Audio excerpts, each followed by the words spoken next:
Sir प्रणाम, मैं हूं हिमांशु द्विवेदी और स्वागत है आपका हमारी खास पेशकश चर्चा में आज हमारी बातचीत के केंद्र में राहुल गांधी की यात्रा है। हमारा विषय है यात्रा का बढ़ता मान, बीजेपी क्यों परेशान। संदर्भ यह है कि राहुल गांधी 7 सितंबर से अपनी देशव्यापी यात्रा पर निकले हैं।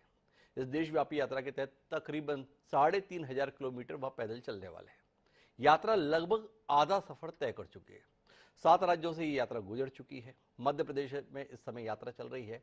यात्रा के साथ समय समय पर विवाद आते रहे, पर पिछले कुछ दिनों से महसूस ऐसा हो रहा है कि भारतीय जनता पार्टी को विशेष बेचैनी हो गई है इस यात्रा को लेकर। यह हमारा आरोप नहीं, पिछले कुछ समय के घटनाक्रम है।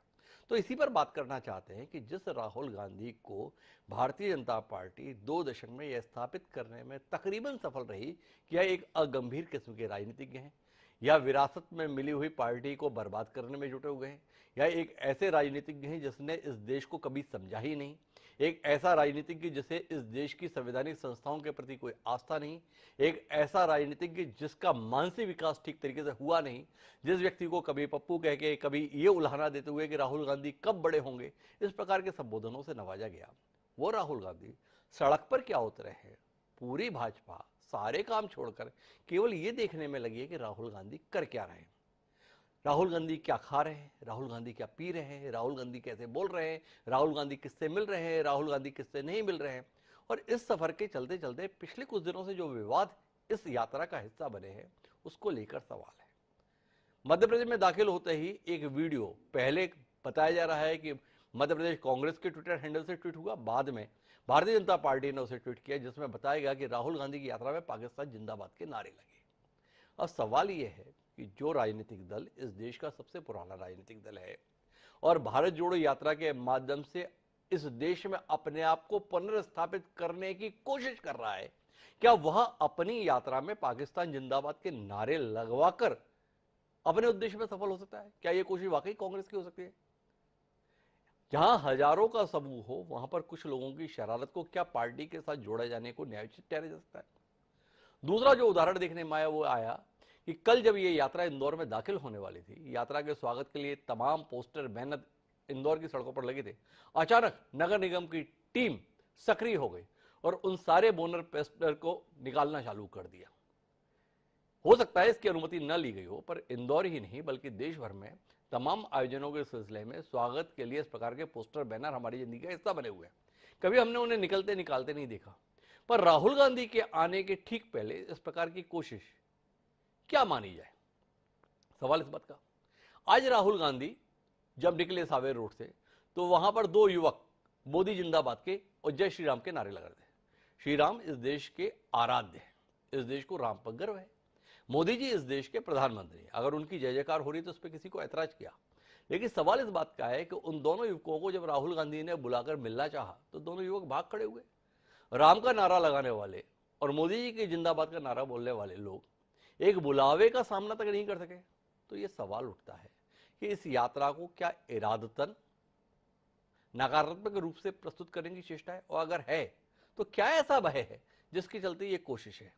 भारतीय जनता पार्टी जो इस समय कांग्रेस के मुकाबले कोसों आगे है, संख्या की दृष्टि से, लोकप्रियता की दृष्टि से, समर्थन की दृष्टि से, वो भारतीय जनता पार्टी को क्या वाकई ऐसा लग रहा है कि राहुल गांधी इस यात्रा के माध्यम से कांग्रेस को दोबारा खड़ा कर देंगे? जो कांग्रेस पार्टी इस बात का समाधान नहीं खोज पा रही कि 5 दिसंबर को यात्रा को राजस्थान में दाखिल होना है और राजस्थान के 2 दिग्गज अशोक गहलोत और सचिन पायलट एक दूसरे के कपड़े बंद कमरे में नहीं बल्कि चौराहे पर खोल देने के लिए उलझे हुए हैं, वहां पर भारतीय जनता पार्टी को इतनी परेशान होने की नौबत क्यों आ रही है? तो आज हम इसी पर बात करेंगे कि अब तक का जो सफर राहुल गांधी ने तय किया है, क्या उसमें वाकई कांग्रेस को कुछ लाभ मिला है? क्या राहुल गांधी को वाकई कोई लाभ मिला है? क्या भाजपा को कोई नुकसान हुआ है? अगर ऐसा कुछ है तो वो क्या है, इसी की ही हम आज पड़ताल करेंगे। इस चर्चा का हिस्सा बनने के लिए कई खास मेहमान हमारे साथ मौजूद हैं, उनसे आपका परिचय कराएं और भारतीय राजनीति के इस दिलचस्प विषय पर कुछ बात करें खुलकर। उससे पहले लेकिन समय है आज के विचार सूत्र का। हमारा आज का विचार सूत्र ये कहता है कि जीवन में महत्वपूर्ण बात जीत नहीं बल्कि संघर्ष है। पियरे डी क्यूबर्टिन, अंतर्राष्ट्रीय ओलंपिक समिति के संस्थापक, आधुनिक ओलंपिक खेलों के जनक ने यह बात कही थी। तो महत्वपूर्ण जीत नहीं, संघर्ष है। राहुल गांधी जीतेंगे या हारेंगे पता नहीं, पर संघर्ष तो कर रहे हैं, वो यही बात महत्वपूर्ण है। तो इस संघर्ष को और कड़ा बनाने के लिए भाजपा कोशिश कर रही है या इस संघर्ष से बचने की कोशिश कर रही है, इसे जहन में रखते हैं और अपनी चर्चा को आगे बढ़ाते हैं। इस चर्चा का हिस्सा बनने के लिए हमारे साथ जो खास मेहमान जुड़ चुके हैं, उनमें भारतीय राष्ट्रीय कांग्रेस से उनके प्रवक्ता पूर्व विंग कमांडर अनुमा आचार्य जी हमारे साथ हैं। भारतीय जनता पार्टी की ओर से गुलरेज शेख वह हमारे साथ जुड़ चुके हैं।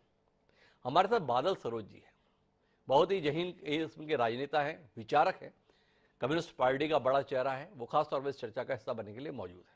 कुछ और मेहमान भी हमारे साथ जुड़ेंगे तो उनसे आपका परिचय कराएंगे, पर चर्चा की शुरुआत गुलरेज शेख जी से करते हैं और गुलरेज शेख जी से ही समझने की कोशिश करते हैं क्या बेचैनी है, क्या परेशानी है, क्या तड़प है, क्या उलझन है। गुलरेज जी कुछ रोशनी तो दीजिए, क्या हो गया? जिस राहुल गांधी को आप किसी लायक नहीं समझते थे, आजकल आपकी पार्टी के सारे नेता उन्हें ही लायक समझ रहे हैं, ऐसा लगने लगा है हमें। थोड़ा बताइए ना, एक यात्रा ने इतना बदलवा दिया, अभी तो पूरी भी नहीं हुई। देखिए, गंदगी का नाम श्रीखंड रख दोगे तो वो श्रीखंड नहीं बन जाएगी। यही स्थिति राहुल गांधी की भी है। तो राहुल गांधी की यात्रा से हमको क्या समस्या हो सकती है? राहुल गांधी वैसे भी घुमक्कड़ मिजाज के व्यक्ति हैं, देश परदेश में घूमते रहते हैं, अभी भी घूम रहे हैं। और इनकी यात्रा का प्रभाव इतना ही है जितना तेलंगाना की अभी जिस सीट पर उपचुनाव हुआ था, उस उपचुनाव वाली सीट के में चुनाव के कुछ दिनों पहले राहुल गांधी की यात्रा निकली। सब कुछ हुआ, भारी भीड़ जुटी, उन्होंने खूब उसको टेलीकास्ट किया, लेकिन वहां कांग्रेस पार्टी की जमानत जब्त हो गई। और जब कोई भी दल या उस दल के कार्यकर्ता या उस दल के कुछ कार्यकर्ता देश के दुश्मन देश के गुणगान गाएंगे तो लोगों को पसंद नहीं आता, ना वो भाजपा के लोगों को आता है, ना स्वयं कांग्रेस के लोगों को आता है। मेरी कल ही एक कांग्रेसी मित्र से बात चल रही थी और उसने ये कहा कि इस तरह से तो नहीं होने वाला साहब, जिस प्रकार से ये करते हैं ना, इस तरह से तो हम भी नहीं टिकेंगे कांग्रेस पार्टी में। और आप देखिए कि जिस जिस पग पर, जिस जिस पथ पर ये यात्रा जाती है, वहां वहां से कांग्रेस के एग्जिट होते हैं। और मुझे ऐसा लगता है कि हो सकता है कि राजस्थान में एंटर होते होते तो कुछ और बड़ा ये इम्प्लोजन करेंगे, क्योंकि कांग्रेस देखिए एक्सप्लोड नहीं हो रही है। जी, कांग्रेस एक्सप्लोड बहुत पहले हो चुकी है, इंदिरा गांधी के समय एक्सप्लोड हो चुकी थी, उसमें से भिन्न भिन्न कांग्रेस से निकल गई थी। अब तो इम्प्लोजन चल रहा है और वहीं से धराशायी हो रही है। तो हमको क्या समस्या है? हम तो जो काम कर रहे हैं, जो सरकार को करना चाहिए, उसको सिक्योरिटी प्रोवाइड करना, उसको जो सुविधाएं देना है वो प्रोवाइड करना, वो हम कर रहे हैं पूरी तरह से मुस्तैदी से। अरे आप तो इतनी चिंता कर रहे हैं, इतना तो हमारे घर के लोग भी हमारी चिंता नहीं करते। गुलरेज जी क्या बताए, हमारे घर में नहीं पूछा जाता हमने टी शर्ट कौन सी पहनी है, कितने की पहनी है, पर आप तो इतनी भी चिंता करते हैं किस ब्रांड की राहुल गांधी ने पहनी, नाप की पहनी कि छोटी पहनी, कितनी कीमत की पहनी, कहां से चले, किसका हाथ पकड़े, किसका हाथ नहीं पकड़े, इसका हाथ दाएं हाथ में पकड़ा है, इसका हाथ बाएं हाथ में पकड़ा है, इतनी चिंता आप करते हैं।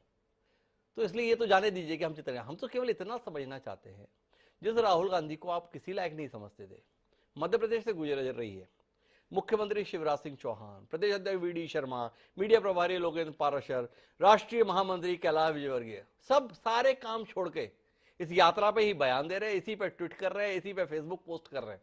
आपसे समझना ये चाहते हैं कि ऐसा क्या भय आ गया कि बाकी सारे काम छोड़ के राहुल गांधी कहां कैसे चल रहे हैं इसकी चिंता कर रहे हैं। थोड़ा इस पर रोशनी दें। एक दूसरा आपसे जानना चाहता हूं कि भारतीय जनता पार्टी तो ये बताती है कि वह लोकतंत्र पर आस्था रखने वाला राजनीतिक दल है, एक विपक्षी पार्टी का नेता जनता के बीच अपनी बात रखने के लिए निकला है।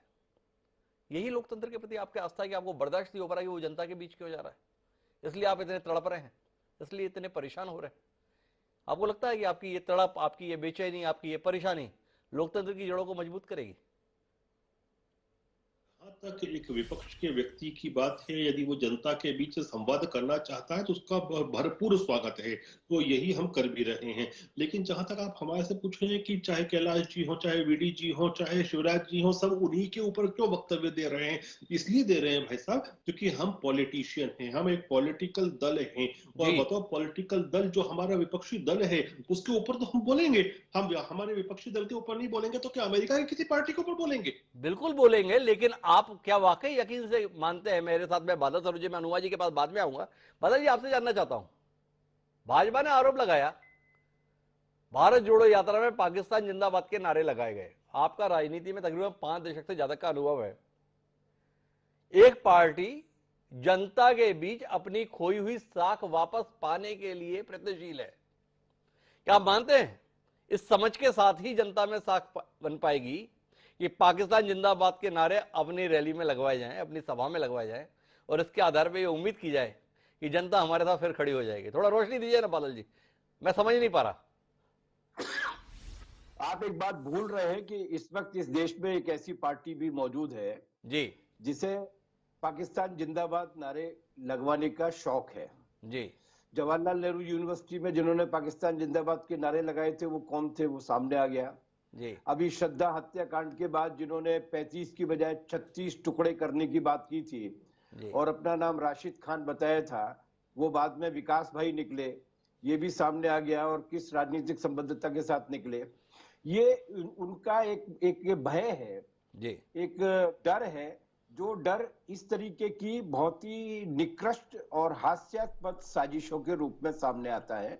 जिन्होंने पाकिस्तान जिंदाबाद के नारे लगाए हैं, आप अगर उनकी तफ्तीश करने की कोशिश करेंगे, जो मध्य प्रदेश में संभव नहीं है क्योंकि यहाँ पर बीजेपी की सरकार है, जी तो वो वही लोग निकलेंगे। मुझे नहीं लगता कि एक राजनीतिक पार्टी तो छोड़िए, कोई भी सेंसिबल नागरिक इस तरीके की नारेबाजी कर सकता है सिवाय भारतीय जनता पार्टी को छोड़ के। जी और ये 30 जनवरी 1948 को जब महात्मा गांधी को गोली मारी गई थी, जी उसके पहले जिन्होंने गोली मारी थी, जिन्हें ये आजकल जिनके मंदिर बनाने की कोशिश कर रहे हैं, उस जी नाथूराम गोडसे ने अपने हाथ पे गुदना गुदवाया था अब्दुल्ला के नाम से। जी और उसके कुछ दिन पहले खतना भी करवाया था ताकि वो इस बात को साबित कर सके कि वो मुस्लिम है। जी इस तरीके के फर्जीवाड़े करने के मामले में, इस तरीके के प्रहसन करने के मामले में ये पार्टी एक सिद्धहस्त पार्टी है। इसलिए सबसे पुरानी पार्टी ये नारे लगवाएगी कि नहीं लगवाएगी, ये महत्वपूर्ण नहीं है। महत्वपूर्ण ये कि इस देश में एक ऐसी राजनीतिक पार्टी है जो जब विचार से, कार्यक्रम से या किसी अभियान से मुंह चुराने की कोशिश करती है, उसका जवाब अगर वो नहीं दे पाती है तो इस तरीके के निकृष्ट वार्तालाप पर आती है। तो सीधे यही तौर पर वार्तालाप बादल सरोज जी तो इसके लिए भाजपा को ही जिम्मेदार ठहरा दे रहे हैं। भाजपा जिम्मेदार है कि नहीं है, ये एक जांच का विषय हो सकता है। कुछ लोगों की शरारत को भाजपा का कृत्य करार दिया जाए, शायद इसकी हामी ना भी भरे, पर यह मानने में तो दिक्कत है ना कि ये काम कांग्रेस की सभाओं में हो रहा है कि वो पाकिस्तान जिंदाबाद के नारे लगवाएंगे और उसके साथ में देश में अपनी खोई हुई साख को भी प्राप्त करेंगे। मैं हनुमा जी के पास रुक करता हूं और हनुमा जी से जानना चाहता हूं, कुल मिलाकर ये यात्रा सफलता के साथ साथ विवादों को भी अपने साथ लेकर चल रही है। कुछ कोशिश भाजपा की, कुछ कोशिश कांग्रेस और स्वयं राहुल गांधी की। उन्हें सावरकर पर जरूर बोलना है और वहां बोलना है जहां उनके सहयोगी उन पर सवाल खड़ा कर रहे हैं, क्यों हमारी किरकिरी करा रहे हो। टंटिया भील के संदर्भ में जाते हैं तो साथ में बोल देते कि टंटिया भील को फांसी आरएसएस की विचारधारा के कारण हुई, उसके कारण उनके ज्ञान पर सवाल लगते हैं। आपसे समझना ये चाहता हूं अनुमा जी, कितनी सफल कितनी असफल अपने उद्देश्य में ये यात्रा? मैं बोलूं हिमांशु जी? जी पहले तो मैं अपने भाई गुलरेज भाई को क्या कहना चाहिए, तारीफ करूंगी कि आपके इस बहुत ही संतुलित शो में है वो, और यहाँ पर सारी बातें खरी खरी बोली जाती है। तो मैं इस यात्रा के साथ अभी 180 किलोमीटर से ज्यादा खुद चल चुकी हूँ बुरहानपुर से। इसके पहले कन्याकुमारी से भी चली थी और कर्नाटक में भी चली थी मैं 4-4 दिन। तो मैं जो देख रही हूँ अपनी आंखों से, उसमें तो बहुत साफ है कि यात्रा केवल अच्छे मकाम हासिल कर रही है। आप जो कह रहे हैं कि इसमें जो इस तरह की कंट्रोवर्सीज आ रही हैं, तो कंट्रोवर्सीज कांग्रेस की तरफ से नहीं है। एक आप चीज देखिएगा कि कांग्रेस के जो लोग हैं वो इन सब चीजों के बाद भी किसी तरह की आक्रामकता पे नहीं आए हैं। एफआईआर जरूर दर्ज हुई है लोकेंद्र पराशर पर, और छत्तीसगढ़ में भी हुई है और मध्य प्रदेश में भी हुई है, तो जो होना भी चाहिए, क्योंकि इस तरह की बातें करके कितने बार ये काट की हांडी चढ़ाएंगे। और मेरा तो इनसे कहना है अपने बीजेपी के प्रवक्ता से, जो कि भाई है मेरे, कि भाई जलेबी समोसे लेके, जलेबी पोहा लेके मेरे लिए आ जाइएगा, पहुंच रही हूँ और आपके ही शहर में रहने वाली हूँ, तो मेरा स्वागत करिएगा। बहन बोलते हैं तो स्वागत भी करिए। और इस यात्रा में आपने देखा होगा एक छोटा बच्चा जो अपनी गुल्लक में पैसे इकट्ठे कर रहा था और उसने राहुल जी को कहा कि यात्रा में आपको पैसे की जरूरत पड़ेगी तो ये आपके लिए है। मैंने देखा जिस तरह राहुल जी ने और दिग्विजय सिंह जी ने उसको लेकर उस गुल्लक को सिर माथे से लगाया। तो आप क्या समझते हैं कि ये सारी चीजें जो है ये लोगों का डर निकाल रही हैं, और उसमें इस तरह की चीजें जो जैसे जेएनयू में भी कभी ये साबित नहीं हुआ कि इस तरह के पाकिस्तान जिंदाबाद के नारे किसी ऐसे व्यक्ति ने लगाए थे जिसके बारे में कहा जाता है। तो ये जी। सारी चीजें हुई नहीं है। मेरा ये मानना है कि बीजेपी इस समय थर्राई हुई है। जी। इंदौर में अगर आपने कल की भीड़ देखी होती, जी। मैं तो मुझे रोंगटे खड़े हो रहे थे। मैं अपने सामने लोकतंत्र का वो चेहरा देख रही हूँ जो तख्ते बदलता है। वो जी। चेहरा मैंने देखा है, कल इंदौर में देखा है, उसके पहले बुरहानपुर में देखा है, लगातार देखती आ रही हूँ। ये मैंने कर्नाटक में भी देखा है। तो कुल मिला के बात ये है कि इस तरह की छोटी निकृष्ट बातें करने से कुछ होगा नहीं।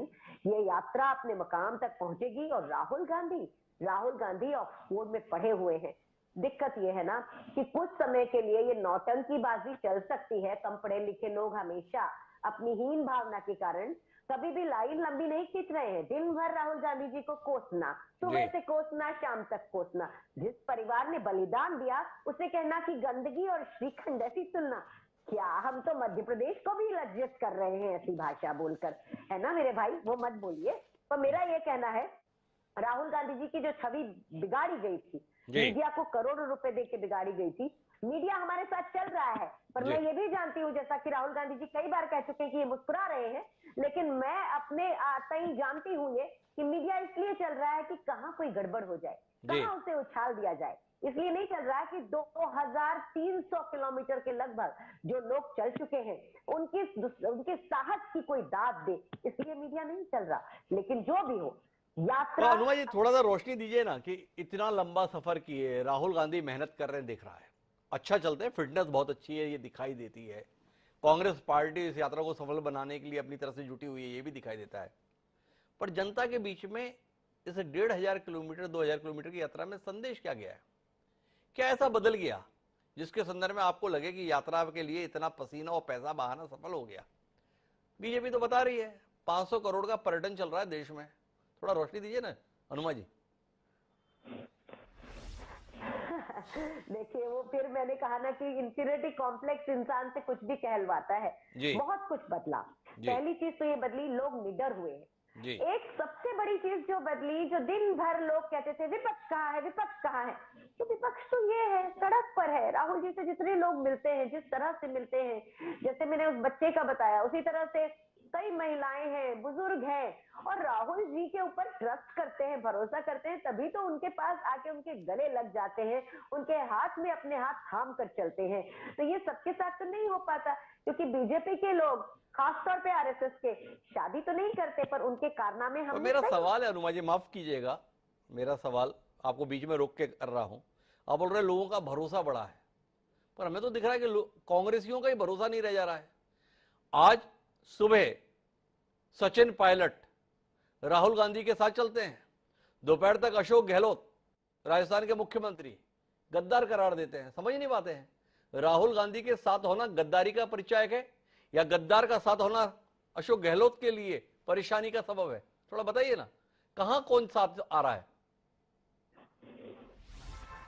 देखिए, कांग्रेस पार्टी में हर व्यक्ति अपने विचार तो रख सकता है, लेकिन मेरा ऐसा मानना है कि हम राजस्थान पे चर्चा करेंगे तब इसकी बात करेंगे। कांग्रेस पार्टी अंदर से हर जगह आप देखिए, जो कार्यकर्ता है कितना उत्साह में चल रहा है। आप एक घटना के ऊपर आप मेरा ध्यान ले जाना चाहते हैं, वो घटना का भी अपना सोल्यूशन निकलेगा। और जब से खड़गे जी आए हैं, मुझे ऐसा पूरा विश्वास हो चला है, और मैंने जो पिछले कुछ दिनों में उनके भाषण सुने हैं, उनको बोलते सुना है, मैं खुद उनसे जाके मिली हूँ, इतना आसान है उनसे मिलना, तो इन सभी समस्याओं को सुलझा लिया जाएगा। हम इंटरनली इसे सुलझा लेंगे। और जो आप देख रहे हैं, एक दो इक्के दुक्के हमारे प्रवक्ता यहाँ से वहां जा रहे हैं, कोई बात नहीं है। ये सब के बावजूद भी देखिए, मियाद हर सत्ता की होती है। कांग्रेस की मियाद पूरी हुई थी, कांग्रेस चली गई थी। बीजेपी की मियाद भी पूरी होने वाली है, वो भी चली जाएगी। वे दिन नहीं रहे तो ये दिन भी नहीं रहेंगे। ये दिन नहीं रहे तो ये दिन भी नहीं रहेंगे, इस उम्मीद के साथ अनुमा जी हैं। वो चाहते हैं कि अभी आप राजस्थान के संदर्भ में बात मत कीजिए, सम्मान है उनका, नहीं करते, पर सवाल उनके लिए है, उनकी अपनी पार्टी से उठा हुआ है। बहरहाल मेरे साथ में वरिष्ठ पत्रकार रमेश शर्मा जी जुड़ गए हैं। रमेश जी से सीधे तौर पर जानना चाहता हूं, भाजपा की बेचैनी को क्या समझ पा रहे हैं रमेश जी आप? एक पार्टी दो लोगों के नारे को सुर्खियों में लाना चाहती है, मोदी जिंदाबाद चाहती है, इसको हाईलाइट किया जाए। एक पार्टी राहुल गांधी जैसे ही इंदौर में दाखिल हो रहे हैं, नगर निगम का अमला सक्रिय हो जाता है, सारे पोस्टर बैनर आज ही हट जाने चाहिए। क्यों हट जाने चाहिए? वो प्रवासी सम्मेलन होने वाला है, इसलिए हट जाने चाहिए। थोड़ा आप तो समझ पा रहे होंगे रमेश शर्मा जी, क्या हो गया? भाजपा को? क्या वाकई ऐसा लग रहा है कि राहुल गांधी का कुछ कदम मध्य प्रदेश की धरती पर चल जाना भाजपा का सत्ता से विदाई करा देगा, इसलिए इतनी बेचैनी है? या कुछ और आप बूझ पाए हैं? है क्या ये? दल एक दूसरे का अनुसरण तो करते हैं, जी एक दूसरे की बातों को अपनाते भी हैं। तो मोटे तौर पर भारतीय जनता पार्टी एक समय पहले कैडर पर बहुत ध्यान देती थी जी और व्यक्ति पर ध्यान कम देती थी। कांग्रेस अगर आप देखेंगे तो वो चूंकि मास बेस्ड पार्टी रही है तो वो लीडरशिप पर ज्यादा ध्यान देती थी। पिछले कुछ दिनों से भाजपा में ये बदलाव आया है कि वो कैडर के साथ साथ चेहरे पर भी, लीडरशिप पर भी ज्यादा ध्यान दे रहे हैं। जी ये जो नाम भाजपा में अभी आ रहे हैं वो उनकी बदली हुई परिस्थितियों के अनुरूप खुद को सशक्त बनाने की वो उनकी एक रणनीति है। जी दूसरी, जहां तक राहुल गांधी जी की मध्य प्रदेश यात्रा है, इसमें तो कोई शक नहीं कि अन्य प्रांतों से ये यात्रा होती हुई मध्य प्रदेश में आई है। तो मध्य प्रदेश में लोगों की जो उपस्थिति है या जिसको हम भीड़ कहते हैं वो अन्य प्रदेशों की तुलना में अधिक है, इसमें कोई शक नहीं। जी लेकिन भीड़ कभी भी वो जनमत में बदलेगी और वोट में बदलेगी, इसकी गारंटी भीड़ की कभी नहीं होती। जी मैं तो उदाहरण देना चाहता हूं, क्योंकि मैंने रिपोर्टिंग की है 1977 में इंदिरा जी की सभाओं की। जी तो इंदिरा जी जब सभाएं करने निकली थी, भोपाल में ही अगर उनकी सभा हुई थी तो उसमें 1-8 लाख की उपस्थिति थी 1977 में। जी हर जगह उनकी उपस्थिति रही। लेकिन मध्य भारत में, उत्तर भारत में और पश्चिम भारत में कांग्रेस लगभग साफ हो गई थी। जी इसका मतलब जो भीड़ इंदिरा जी की सभाओं में थी वो वोट में नहीं बदली। जी ठीक लगभग वैसा ही उदाहरण आप 2004 के लोकसभा चुनावों का देखें। उस समय भाजपा नेताओं की सभाओं में भी अच्छी भीड़ थी, लेकिन वो केंद्र में अपनी सरकार को नहीं बदल पाए। तो राहुल गांधी जी की जो जन यात्रा में, जो पद यात्रा में जो भीड़ आ रही है, ये वोट में बदलेगी इसकी अभी गारंटी नहीं कह सकते। जी लेकिन फिर भी भारतीय जनता पार्टी को चिंता की बात इसलिए है, और उनको चिंता करना भी चाहिए, क्योंकि लोकसभा चुनाव से पहले आप अगर देखेंगे तो 2023 में मध्य प्रदेश विधानसभा के चुनाव है दिसंबर में। जी अगले साल जब हम इन दिनों में बैठे होंगे तो वोटिंग चल रहा होगा इन दिनों, जी और वोटिंग से निपट चुके होंगे। तो कुल मिलाकर के पिछले बार दोनों कांग्रेस और भाजपा का मत प्रतिशत लगभग बराबर रहा। हालांकि भाजपा को 30-40 हजार वोट ज्यादा मिले थे, लेकिन कांग्रेस ने एक सीट कम लड़ी थी, किसी को समर्थन दिया था। तो मैं उन दोनों को बराबर वोट मानता हूँ। ऐसी स्थिति में भाजपा को सावधानी इसलिए बरतना चाहिए कि अगर उनका 0.5% वोट भी इधर से होकर के और कांग्रेस को चला गया तो उनको कठिनाई आएगी 2023 में। तो मैं समझता हूँ इसी वजह से भारतीय जनता पार्टी सावधानी बरत रही है। ये सावधानी बरत रही है, या आपको लगता है कि जनता में इसका सकारात्मक संदेश जा रहा है? राहुल गांधी ने आज बोला कि मेरी छवि खराब करने के लिए भाजपा ने पिछले सालों में करोड़ों रुपए बहाए, पर लोग मुझे समझेंगे। आपसे जानना चाहता हूं कि वर्तमान में जो कोशिशें चल रही हैं, क्या ये राहुल गांधी की मदद ही कर रही हैं? क्या भारतीय जनता पार्टी के ये प्रयास यात्रा को सफल नहीं करार दे रहे हैं, जो यात्रा शायद सुर्खियों में नहीं होती? क्या भाजपा की ये कोशिशें इस यात्रा को सुर्खियों में नहीं ला दे रही है? क्या कहते हैं रमेश जी? नहीं, यात्रा तो खैर सुर्खियों में है, जी। और यात्रा पहले दिन से सुर्खियों में है। लेकिन जिस तरीके से पहले दूसरे अन्य लोग मोदी पर हमला करते थे व्यक्तिगत, तो मैं समझता हूँ ये उसी शैली में जाकर के व्यक्ति पर हमला हो रहा है। दूसरी सबसे बड़ी बात यह है कि कहीं ना कहीं राहुल गांधी जी कुछ ऐसी बात भी बोल देते हैं जिसके कारण लोगों का विवाद उठता है। अब से मैं एक छोटा सा उदाहरण देता हूं। मैं भी आश्चर्यचकित हुआ राहुल जी का वो बयान सुन करके। उन्होंने टांटिया जो बलिदान हुआ है टांटिया मामा का, उस स्तर पर जाकर के कहा कि कांग्रेस जो मुखबिरी की है वो आरएसएस ने की है और सावरकर ने की है। तो अगर आप हिस्ट्री पढ़ेंगे तो उस समय आरएसएस का उदय नहीं हुआ था, सावरकर 6 साल के थे उस समय। तो कई बार वो खुद भी ऐसी बातें कर देते हैं, तो जिसके कारण उन पर निशाना साधने का भाजपा को मौका मिलता है। लेकिन मैं समझता हूँ इस पर अब कांग्रेस भी सावधानी बरत रही होगी। तो रमेश जी की बात का अगर आकलन करें तो राहुल गांधी की ये शिकायत कुछ हद तक जायज ठहराई जा सकती है कि भाजपा उनकी छवि खराब करने की कोशिश करती है। लेकिन रमेश शर्मा जी बता रहे हैं कि राहुल गांधी खुद भी अपनी तरफ से कोई कोर कसर बाकी नहीं रखते हैं अपनी छवि के संदर्भ में। वह भी कुछ ना कुछ ऐसे बयान, कुछ ना कुछ ऐसी बातें मुंह से बोल देते हैं जिसके चलते भाजपा की कोशिशों को मदद मिल जाती है। फिर भी वर्तमान में कुछ बदला है, इसकी एक समीक्षा कराना चाहता हूं मैं बादल सरोज जी से। तो बादल जी, आपसे जानना चाहता हूं, तकरीबन 2.5 माह से ज्यादा समय बीत गया इस यात्रा को। आधी के करीब यात्रा पूरी होने जा रही है। आपके गृह प्रदेश से ये यात्रा गुजर रही है।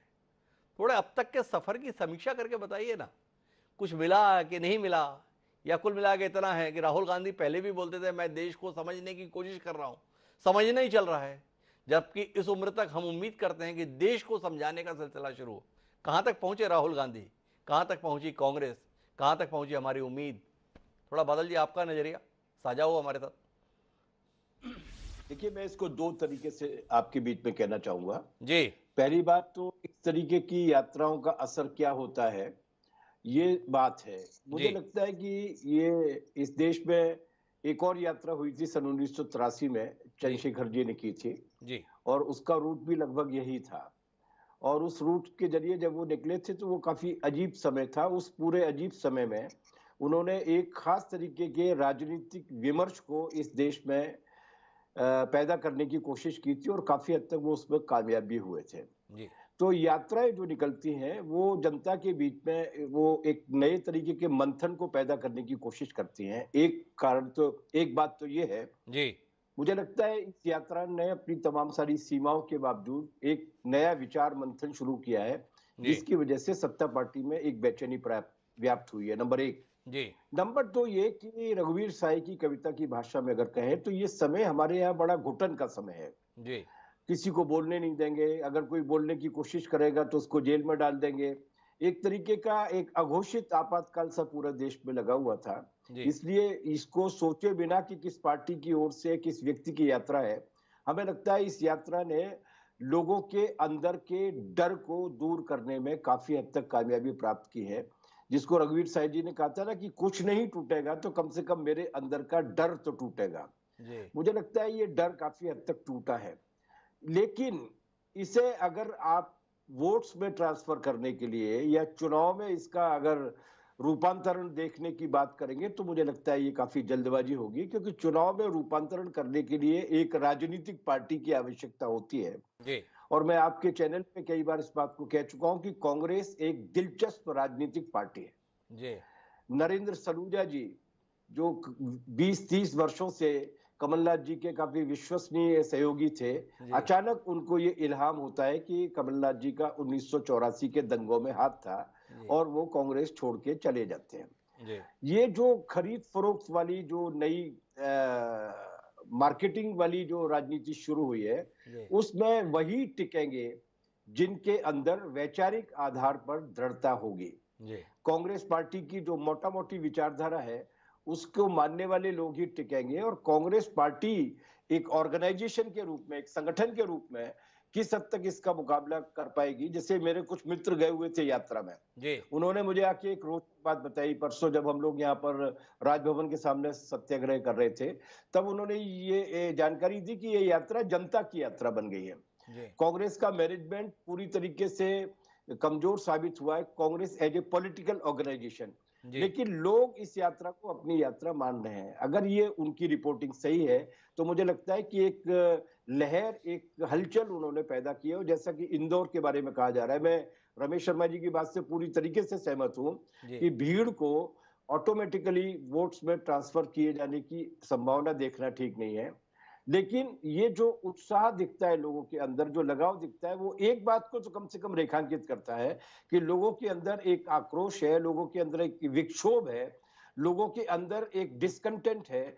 जिस डिस्कंटेंट को अगर ये यात्रा चैनलाइज नहीं कर पा रही है तो कम से कम स्थिर करने का काम तो कर रही है, उसके अंदर हलचल पैदा करने का काम तो कर रही है।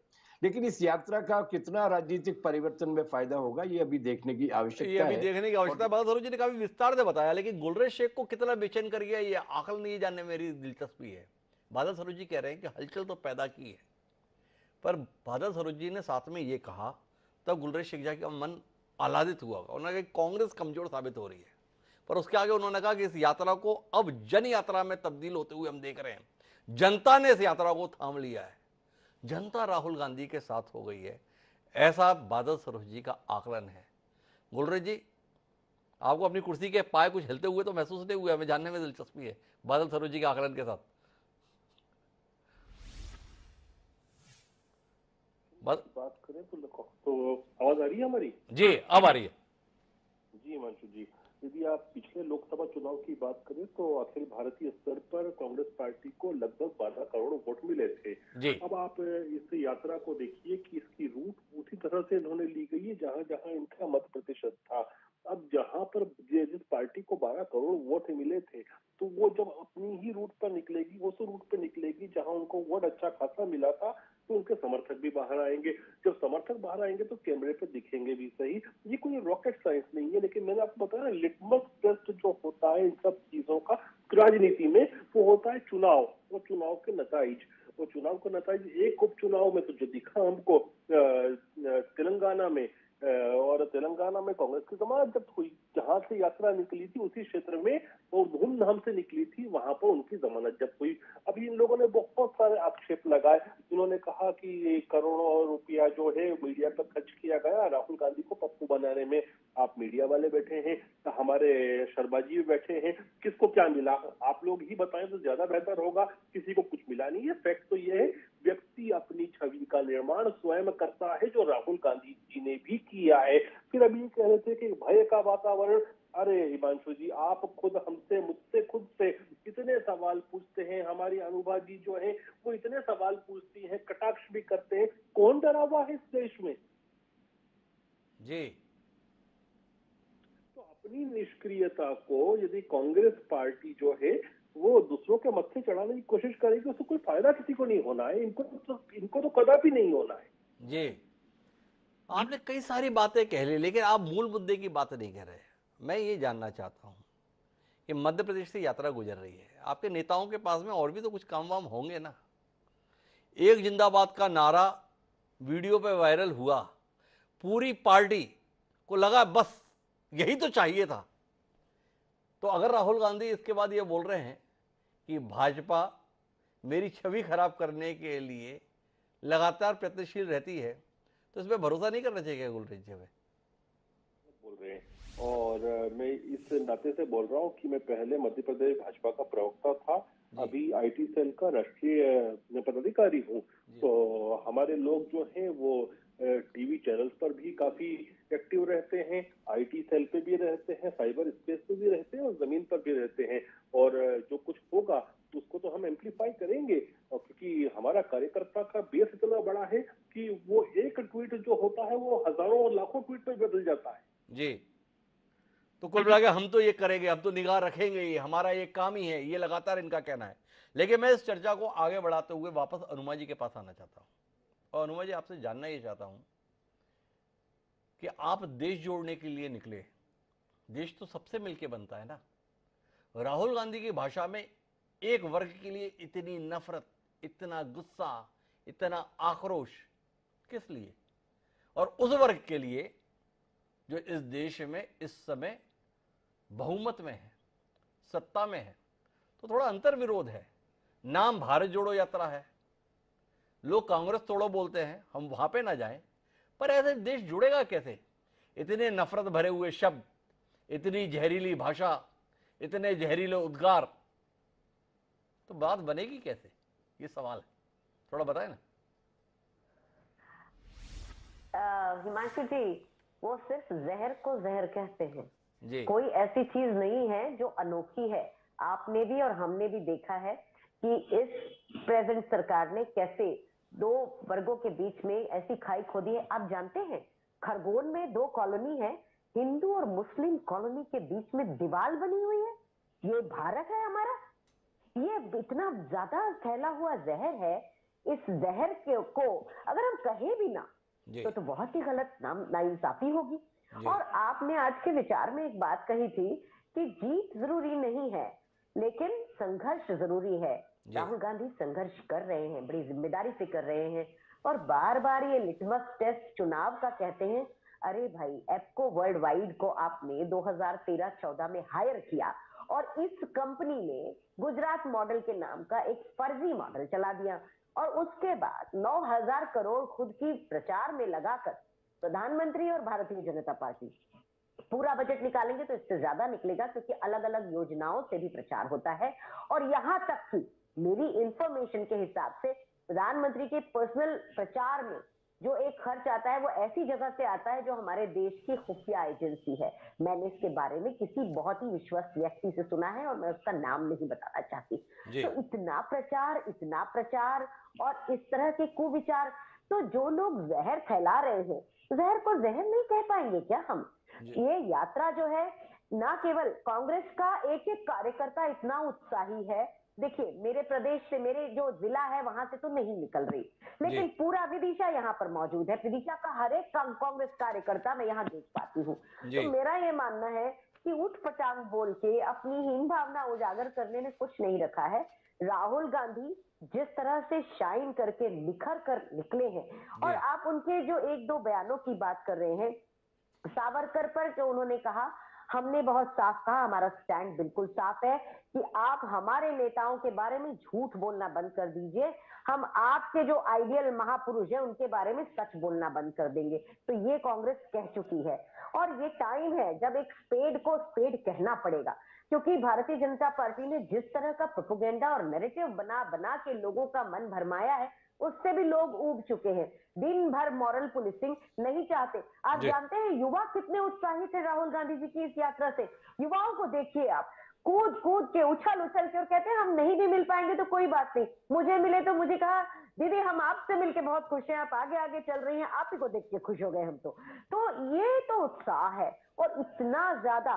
तो मेरा ये कहना है कि इस यात्रा के बारे में कोई भी भ्रांतियां फैला लीजिए, लेकिन ये जन आंदोलन है, लोकतंत्र करवटें लेता है, तो इसी तरह से रोंगटे खड़े करके वो, और वोट में बदलने की जहां तक बात है, कोई बात नहीं, वोट में भी बदलेगा। हिमाचल देखिएगा, हिमाचल से शुरुआत होगी, इस हिमाचल से ही लोकतंत्र की गंगा निकलेगी। दुष्यंत कुमार जी को मैंने थोड़ा सा ट्विस्ट किया है, पर मैं वही कह रही हूँ कि अगर चुनाव ही लिटमस टेस्ट है, हाँ, उसके बाद आप खरीद फरोख्त फिर शुरू कर दोगे, जो आपकी आदतें हैं, तो लोकतंत्र का अपमान ही करते रहोगे, तो लोगों को भी समझ में आएगा कि चुनाव का जो उन्माद जगह के लोगों के बीच में, लोग बार बार आपकी ऐसी जीत से खुश नहीं हो सकते जिसमें आप दूसरों को दबाकर, खरीद कर उस लोकतंत्र को जीतना चाहते हैं। और आपके अपने कार्यकर्ता, जिस तरह से हिमाचल में उन्होंने बगावत की, क्योंकि आप कांग्रेस के नामी लोगों को पकड़ लेते हैं क्योंकि वो लीडर है, आपके यहाँ तो अनपढ़ लोग हैं, तो उस तरह से जैसे करते हैं आप, वो आप ही के कार्यकर्ता, उसका गुजरात में भी हो रहा है, गुजरात में भी यही हो रहा है। गुजरात की जनता ने भी देखा है कि कैसे 5-5 हजार रेमडेसिविर इन्होंने अपने कमलम मुख्यालय में रखे हुए थे, लोगों ने सब देखा है, और लोग ही न्याय करेंगे। जनता बहुत क्रूर भी होती है। क्रूर किस तरह से? अपने हित देखती है, जो उनका हित करेगा वही लोकतंत्र में आएगा। ये बहुत स्पष्ट है हिमांशु। जो अपने हित करेगा वही लोकतंत्र में आएगा। जनता को लग रहा है कि भाजपा हित कर रही है, इसलिए लगातार भाजपा आ रही हो अनुमा जी, फिर तो ऐसे ही आकलन करना चाहिए हमें। मेरा गुलरेज जी को हस्तक्षेप कर जा रहे हैं, उनका हस्तक्षेप सुनते हैं, फिर रमेश शर्मा जी के पास चलेंगे। जी गुलरेज जी, क्या हो गया? अनुमा जी ने क्या कह दिया ऐसा जो आपको लगा कि मौन रहना ठीक नहीं भाई?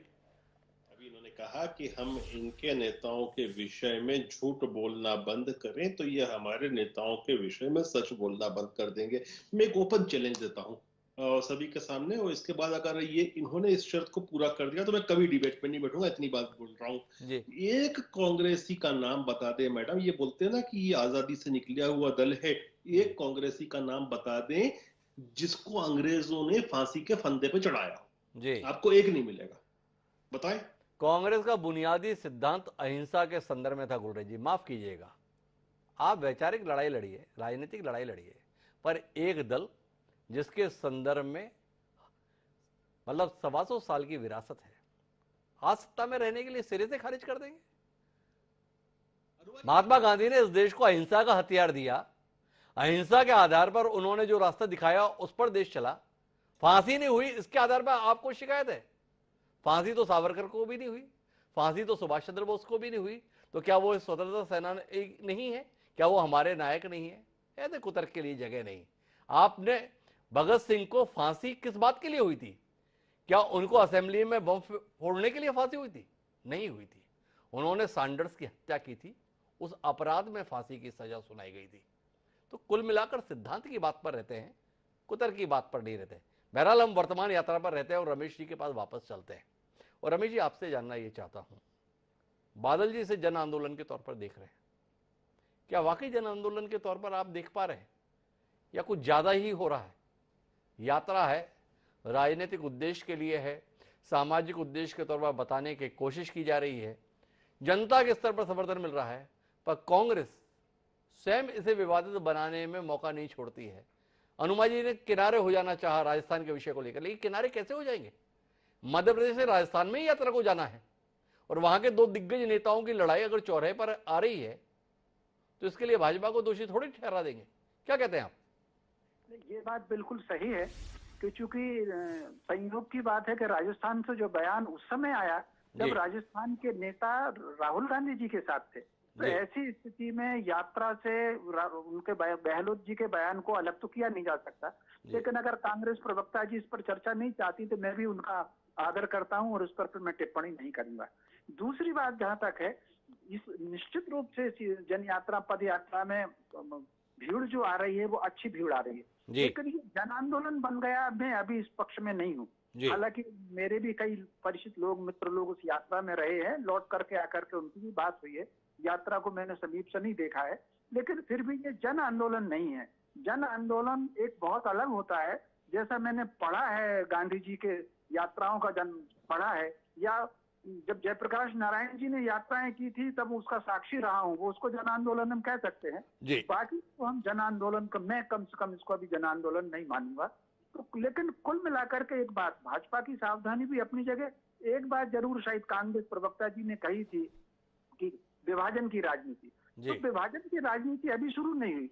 मैं आपसे ही पूछना चाहता हूँ कि कानून में हिंदू की लड़की की शादी की उम्र 18 साल, मुस्लिम की लड़की की शादी की उम्र 16 साल, मुस्लिम कोड बिल अलग और हिंदू कोड बिल अलग। स्कूल में आप बच्चे को एडमिशन कराने जाएं तो जाति पूछ करके उसको छात्रवृत्ति दी जाए, तो ये विभाजन वाली कानून कौन ने बनाए थे? तो कुल मिलाकर के ये कहीं ना कहीं, और विभाजन की जो बात है, तो कहीं ना कहीं ये जो बात आ रही है इस समय, तो मैं समझता हूँ अगर भारत जोड़ो की बात है तो हम केवल भारत जोड़ो तक रहें, तो भारत की ही बात करें। उसमें कहीं ना कहीं किसी व्यक्ति के विरुद्ध, किसी वर्ग के विरुद्ध, किसी समाज के विरुद्ध ये हम आक्षेप ना लगाएं। ये हम आक्षेप ना लगाएं। लेकिन रमेश जी, मैं एक और सवाल पे आना चाहता हूं।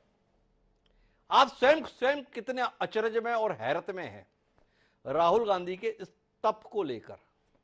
जिन राहुल गांधी के संदर्भ में एक छवि हमारे जहन में ये थी, एक अगंभीर किस्म का राजनीतिज्ञ है, जब जरूरत होती है तब तो विदेश में दिखते हैं, कब कहां पर चले जाएं, किस मौके पर कहां से गायब हो जाएं। जब ये यात्रा शुरू हुई थी तब भी इस प्रकार के सवाल लोगों के जहन में थे। क्या वाकई पैदल चलेंगे? क्या रोज चलेंगे? गाड़ी में बैठे हुए तो नहीं दिखेंगे? कैसे करेंगे? आपको कितना अचंबा है, कितनी हैरत है। राहुल गांधी केवल पैदल चल रहे हैं, लगातार चल रहे हैं और सहयोगियों के मुकाबले ज्यादा तेज रफ्तार से चल रहे हैं, समय के अनुशासन के साथ चल रहे हैं। इस पूरे दृश्य को देखकर बतौर पत्रकार आपको कितनी हैरत है और इसको आप किस नजरिए से देखते हैं? देखिए, इस समय जो उनका एटीट्यूड राहुल गांधी जी का दिख रहा है, विशेषकर 2016 और 17 के बाद, इस पर मुझे देख करके बिल्कुल आश्चर्य नहीं है। बल्कि राहुल गांधी जी का जो पहले का एटीट्यूड रहा है उसको देख करके मुझे सदैव आश्चर्य होता था। जो पहले जैसी हर कुछ बातें वो करते थे, लेकिन उनमें एक परिवर्तन आया है। और ये जो इस समय का उनका एटीट्यूड है, मैं इसको देख करके आश्चर्यचकित नहीं हूँ, बल्कि मैं उचित मानता हूँ। उसका एक कारण है, क्योंकि मेरी राजीव गांधी जी जो उनके पिताजी थे उनसे बहुत अच्छा परिचय था। मैंने उनके साथ अनेक यात्राएं की हैं, हेलीकॉप्टर में भी उनकी यात्रा की है। उनके राजनीति में आने से पहले मेरा उनका परिचय हो गया था, उनके इंटरव्यू छापे हैं मैंने। तो कुल मिलाकर के उनका जो मानसिक स्तर था वो बहुत अच्छा था, वो गंभीर व्यक्ति थे।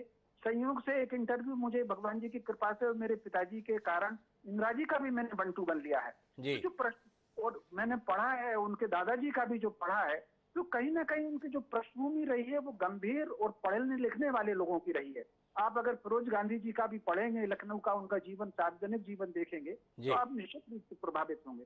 तो जो व्यक्ति फिरोज गांधी के परिवार से आया हो, जो राहुल गांधी जी के परिवार से आया हो, जिसमें कहीं ना कहीं ठीक है वंश बदल गया है, जिसमें कहीं ना कहीं इंदिरा जी के भी अंश हैं, वो ऐसी बातें करेगा, मुझे पहले बहुत आश्चर्य होता था और ये मैंने चैनलों पर भी कहा है। उनमें जो परिवर्तन 2016 के बाद आया है, इस पदयात्रा में वो परिवर्तन बराबर दिख रहा है। लेकिन फिर भी मैं इस बात को कहूंगा कि इसको हम कितना वोट के रूप में मानेंगे ये अभी कहा नहीं जा सकता। और चूंकि इस समय एक और बात है, कांग्रेस अगर एक जो अभियान चला रही है उसमें वो सफल रही तो सफल होगी। इस समय कहीं ना कहीं पूरे देश में राष्ट्र संस्कृति के प्रति गौरव का भाव जागृत हुआ है। वो गौरव का भाव भारतीय जनता पार्टी को वोट में बदल रहा है। उसको अगर ध्यान हटाने के लिए जो बात बेरोजगारी की और महंगाई की हो रही है, जिसको कि पिछले 2 चुनाव से कांग्रेस कोशिश कर रही है, अगर उन्होंने इसमें बदल लिया तो उनको राजनीतिक सफलता नहीं मिलेगी। अन्यथा राष्ट्र संस्कृति का गौरव का जो बात है, गांव में अगर आप देखेंगे अयोध्या को लेकर के जो प्रतिक्रियाएं गांव में हो रही हैं, वो बहुत अलग प्रतिक्रिया हैं और वो भाजपा की बहुत बड़ी ताकत है। कितने लोग हैं, क्योंकि मैं गांव से आता हूं, कितने लोग हैं उनको ये इच्छा होती थी, संयोग से पता नहीं है, मेरा गांव भी विदिशा जिले के अंतर्गत आता है, मेरे पिताजी मुझसे पूछ पूछ करके ये कहे कि राम मंदिर बन पाएगा कि नहीं बन पाएगा। ये जो भावना है लोगों में है, भाजपा को वो लाभ देगा। उससे ध्यान हटाने के लिए आपको महंगाई और बेरोजगारी को जितना आप स्थापित कर पाएंगे उतना आपको लाभ होगा। तो राहुल गांधी जी को चाहिए, इस जन यात्रा में जो भीड़ आ रही है, उस भीड़ को कहीं ना कहीं दूसरों पर टिप्पणी करने के बजाय वो अपनी बात कहेंगे तो उनको लाभ होगा। दूसरे की अगर आलोचना करेंगे उनको लाभ बिल्कुल नहीं होगा। एक बात कह करके मैं बात को विराम दूंगा हिमांशु जी, आप स्वयं बताएं, एक मनुष्य का स्वभाव है, एक व्यक्ति अगर किसी की बुराई लगातार करता रहेगा, आप उसकी बात नहीं सुनेंगे, करे यार ये तो किसी न किसी आकर का भी जन्म पत्री खोलेगा, इससे जरा दूर रहो। तो निरंतर बुराई करने वाले लोगों से लोग दूरियां बनाते हैं। मैं समझता हूं कांग्रेस को चाहिए अपनी बात कहे कि दूसरे की बुराई, कम से कम सावरकर जी की बुराई, ऐसे नेताओं की बुराई करना बंद कर दे तो उनको लाभ होगा। रमेश जी ने काफी निर्मम व्याख्या कर दी पूरे मसले की। अनुमा जी के लिए इस कार्यक्रम में ना सही, पर इस कार्यक्रम के बाद अपने पार्टी के स्तर पर विचार करने के लिए तो पर्याप्त एजेंडा रमेश शर्मा जी ने दे दिया है। पर मैं आना चाहता हूं बादल सरोज जी के पास। दो व्यक्तित्व हैं, एक तरफ नरेंद्र मोदी, एक तरफ राहुल गांधी। नरेंद्र मोदी को कालजयी पुरुष के तौर पर स्थापित करने में भाजपा सफल रही और साथ ही सफल रही थी राहुल गांधी को एक अदने से आदमी के तौर पर स्थापित करने में, पप्पू करार देने में।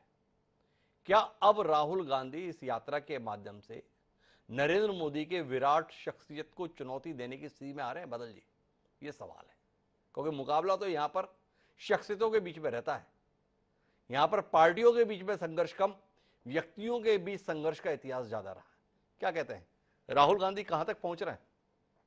अगर वो इसी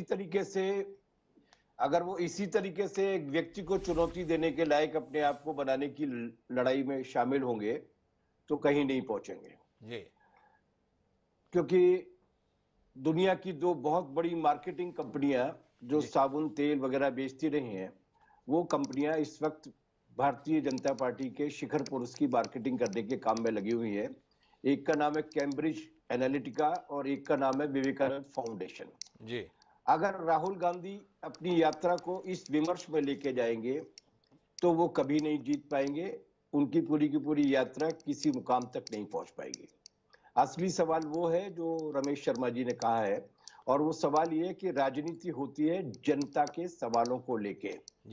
राष्ट्रवाद की बात हमेशा, जैसा कि कहा गया है कि राष्ट्रवाद धूर्तों की आखिरी पनाहगाह होती है जी। जो राष्ट्र बेरोजगारी से कमजोर हो रहा है, जिस राष्ट्र की सारी राष्ट्रीय संपत्तियां कौड़ियों के मोल में अपने उपकृत करने वाले पूंजीपतियों को बेची जा रही हैं, जिस राष्ट्र की सीमा पर नई नई कॉलोनियां बना रहा है आकर चीन, इस तरीके से कमजोर किए जाने वाले राष्ट्र को अगर राष्ट्रवाद के नाम पर और एक शिखर पुरुष के नाम पर आप उस मोर्चे पर फाइट करने की कोशिश करेंगे तो कभी नहीं होगा। जन मुद्दों को उठाया जाना चाहिए। राहुल गांधी जी की यात्रा इस मामले में दिशाहीन यात्रा है जी। उनके पास कोई विकल्प नहीं है। हम लोगों ने एक किसान आंदोलन छेड़ा था मंदसौर में 6 जून 2017 को, जो गोलियां चलाई गई थी जिसमें 6 किसान शहीद हुए थे। उसके बाद हमने 250 किसान संगठनों को इकट्ठा करके पूरे देश में यात्रा निकाली थी। केवल शहादत के नाम पर नहीं निकाली थी। हमने ये कहा था कि ये लोग जिस वजह से मरे हैं उसका विकल्प क्या है, और 3 विकल्प लेकर हम पूरे देश में घूमे, देश का किसान जागा। उसी तरीके से इस यात्रा को भी जो भावनात्मक तरीके से भावुकता जगाने की कोशिश कर रही है, इस मामले में ये काफी कामयाब रही है। जैसे कि अनुभा बहन ने बताया कि वो बच्चे की गुल्लक हो या महिलाओं का आलिंगन हो या प्रेम हो, इस मामले में ये यात्रा बहुत मतलब कामयाब रही है। लेकिन ये टिकाऊ चीजें नहीं होती हैं। टिकाऊ चीजें होती हैं वो मुद्दे जो जीवन को प्रभावित करते हैं, और इस वक्त राष्ट्र के मुद्दे को, राष्ट्र के जीवन को और व्यक्ति के जीवन को प्रभावित करने वाले जो वास्तविक मुद्दे हैं उन्हें अगर ये यात्रा किसी तरीके का विकल्प दे सकती है। जयप्रकाश नारायण जी ने परिवर्तन किया क्योंकि उन्होंने भ्रष्टाचार और सर्वसत्तावाद को चुनौती दी थी जी। उसी तरीके से जब जब बदलाव हुए इस देश में। और आखिरी बात मैं ये कहना चाहूंगा कि आप थोड़ा सा, मुझे लग रहा है कि हम अतिरेक कर रहे हैं। इस देश में 1952 से लेकर आज तक जितने भी चुनाव हुए हैं उनमें ये ताजे चुनाव अगर जो श्री मोदी जी के इर्द गिर्द लड़े गए हैं, आमतौर से जितने भी चुनाव लड़े गए हैं वो चुनाव कुछ नारों के हिसाब से लड़े गए हैं जी। और वो नारे अलग अलग रहे हैं। व्यक्तियों के हिसाब से मुकाबले इस देश में बहुत कम हुए हैं। जैसे आप इंदिरा गांधी जी के कार्यकाल को अगर देख रहे हैं, उनके मुकाबले में कोई व्यक्ति नहीं था। 1977 में जब उनकी वो पूरी तरीके से सफाया कर दिया गया था, कोई प्रधानमंत्री का प्रत्याशी नहीं था। जयप्रकाश नारायण जी प्रधानमंत्री कभी नहीं बनने वाले थे, लेकिन जनता ने उस सवाल को समझा कि नहीं, इस वक्त लोकतंत्र प्रमुख बात है, इसलिए उनको हटाया। इसलिए व्यक्ति केंद्रित राजनीति नहीं, मुद्दा केंद्रित राजनीति, मुद्दा केंद्रित राजनीति होनी चाहिए। बादल सरोज जी का यह आग्रह है। मैं आखिरी टिप्पणी के लिए हनुमा जी के पास आना चाहता हूं। मुद्दों के स्तर पर यात्रा को लेकर असंतोष जाहिर हो रहा है, क्या कहती है हनुमा जी? देखिए, मुद्दे बहुत से हैं और जो राष्ट्रवाद है ये फ्रेंचाइजी नहीं है भारतीय जनता पार्टी की।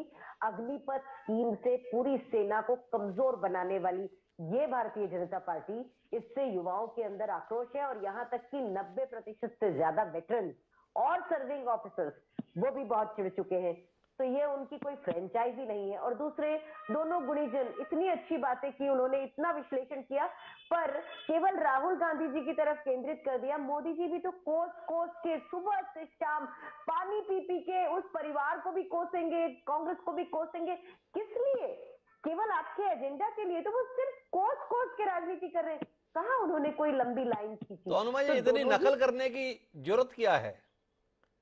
नरेंद्र मोदी जी ने या भारतीय जनता पार्टी ने गांधी परिवार को एक खलनायक के तौर पर स्थापित करने में, आप माने ना माने, सफलता हासिल की। उन्होंने बताने की कोशिश की ये परिवारवाद ही देश के लिए सबसे बड़ा खतरा है। तो आपको लग रहा है यही आपके लिए भी समाधान है? उन्होंने आपको खलनायक बनाया, हम नरेंद्र मोदी को खलनायक बना दें? देखिए, सुनिए, कोई भी तरीका है वो संवाद से ही होगा और संवाद में आपके ऊपर लगाए गए आक्षेप को अगर आप मना भी नहीं करेंगे, खारिज भी नहीं करेंगे, तो क्या फायदा है? आप फिर कैसे लोगों तक बात पहुंचा पाएंगे? लोगों को सारे सच मालूम होने चाहिए और उनको डिसाइड करने दीजिए। उनको डिसाइड करने दीजिए। तो हनुमान जी का कहना है क्या हमारे संदर्भ में सवाल है और हमारे ऊपर लगातार प्रहार चल रहे हैं, उसको लेकर मौन है, उसका प्रतिकार तो करना ही होगा, हनुमान जी की दलील है। पर अब आखिरी बातचीत के लिए हमें रुख करना है देश के सबसे बड़े राजनीतिक दल गुलरेज शेख जी की ओर। गुलरेज शेख जी काफी देर से बोलना भी चाह रहे थे और हमारी जिम्मेदारी भी बनती है, क्योंकि जो परेशान है उसकी बात सुनी जानी चाहिए। राहुल गांधी की यात्रा से भाजपा परेशान है, ये साफ दिख रहा है, तो हमें गुलरेज जी की बात सुननी है। तो आखिरी बात गुलरेज जी के साथ। जी गुलरेज जी, अपने मन की बात हमारे साथ। देखिए, जहां तक राहुल गांधी की बात है, उनकी यात्रा की बात है, कौन परेशान होता है? ऐसी छोटे मोटी चीजें चलती रहती हैं देश में, बहुत बड़ा देश है, लेकिन कुछ चीजों पे हमको समस्या होती है जो हमारी संस्कृति नहीं है। उदाहरण देता हूं मैं आपको।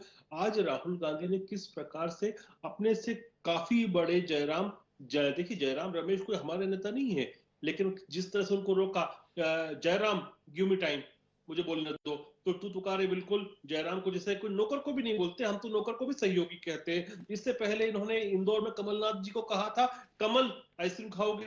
तो ये जो बदतमीजियां हैं, ये जो हमारी संस्कृति नहीं है, वो हमको पीड़ा देती है। और हमको ही नहीं, आप किसी से आप एक काम कीजिए, अपने चैनल पर सर्वे करवा लीजिए, किसी को भी पसंद आती है ये चीज, किसी हिंदुस्तानी को।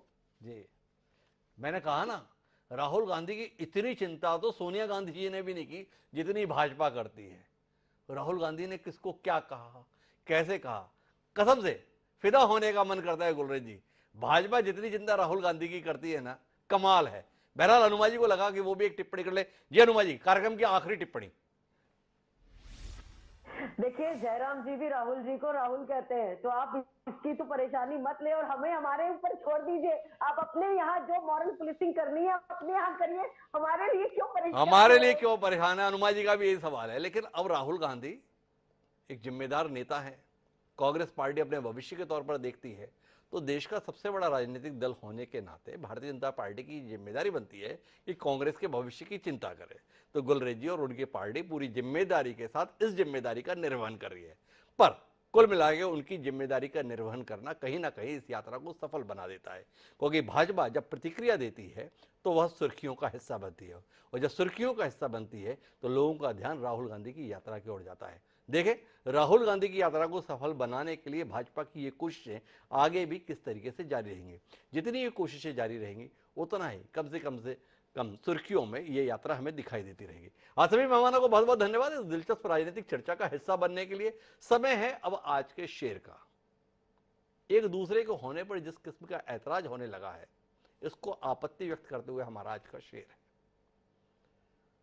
जो लोग मोदी जी को चाहते हैं वो राहुल जी को देखना नहीं चाहते, जो राहुल जी को देखना चाहते हैं वो मोदी जी को देखना नहीं चाहते। एक स्वस्थ लोकतंत्र में ऐसा नहीं होना चाहिए। क्या होना चाहिए? तो इसको कमाल की बात के रूप में शायर ने कहा कि चमन में इख्तिलाते रंग ओ बू से बात बनती है। चमन में इख्तिलाते रंग ओ बू से बात बनती है। हम ही हम हैं तो क्या हम हैं, तुम ही तुम हो तो क्या तुम हो।